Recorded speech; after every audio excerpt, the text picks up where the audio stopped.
نکاح کے اندر دو عمل کروائے جاتے ہیں اور یہ نکاح کے لیے ضروری ہیں. ایک ہے ایجاب و قبول، ایک ہے دو گواہوں کی موجودگی، اور ایک ہے ایجاب و قبول.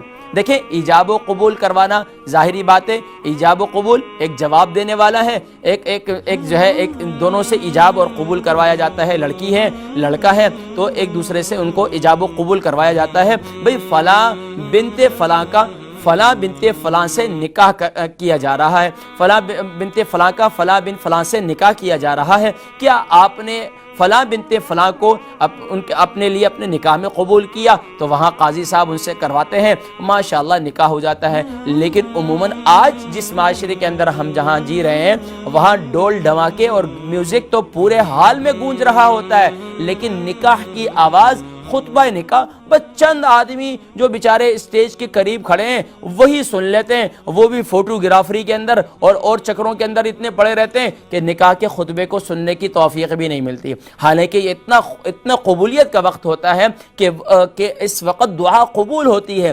مجلس نکاح کے اندر دعا قبول ہوتی ہے. لیکن کہاں ہے ہمارے ہاں لہو لعب کے اندر، گانے باجے کے اندر. یقین جانیے کہ اکثر اوقات مجھے تو خود بھی شرم آتی ہے، لیکن الحمدللہ اس پر سختی بھی کرتا ہوں. سختی اس لیے کرتا ہوں کہ آج میرے معاشرے کے اندر لوگوں کے اندر حیا ختم ہو گئی، لوگوں کے اندر سے حیا ختم ہو گئی کہ ہم کہیں نکاح پڑھانے کے لیے جائیں وہاں ہال کے اندر گانے بج رہے ہیں، وہاں ہال کے اندر گانے بج رہے ہیں. اتنی حیا بھی نہیں آئی کہ یار ہماری مسجد کے امام صاحب ہیں، یہ تو میں اپنی بات کر رہا ہوں، کسی اور جگہ کی بات کر لیں، کسی بھی قاضی صاحب کو آپ بلاتے ہیں، آپ کی مسجد کے امام صاحب ہیں، تو اس کا مطلب یہ ہے کہ ان کی موجودگی میں آپ گانے باجے لگا کر گانے باجے کو جائز قرار دلوا رہے ہیں.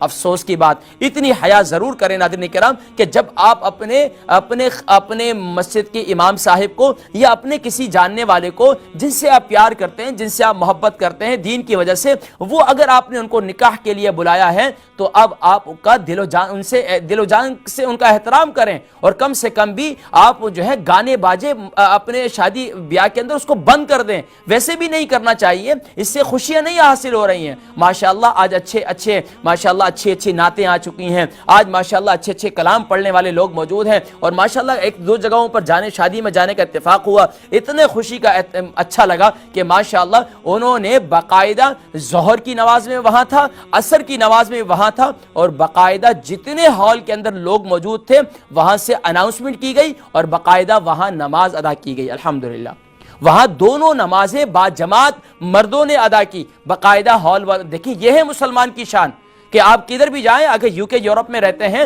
وہاں نماز کا اہتمام کریں. ہمارے ہاں کیا ہوتا ہے، شادی کے دن نماز کی چھٹی، دلہن میاں تو دلہن صاحبہ جو ہے وہ نماز کی چھٹی. افسوس کے ساتھ ایک وقت وہ تھا کہ اللہ سے مانگا کرتے تھے کہ یا اللہ میرے بچے کا نصیب آج اٹھا دے، میرے بچے کا نصیب تقدیر کے بہتر فیصلہ فرما دے، میری بیٹی کے تقدیر کا بہتر فیصلہ فرما دے. اب اللہ کریم نے اس کی بیٹی کے تقدیر کا بہتر فیصلہ فرما دیا، زندگی کے ساتھی لڑکے کو بھی دے دیا، لڑکی کو بھی دے دیا. اب اس کے بعد اللہ کی نافرمانی، خوب گانے باجے، خوب لہو لعب، اور یہاں تک کہ نمازوں کی بھی چھٹی.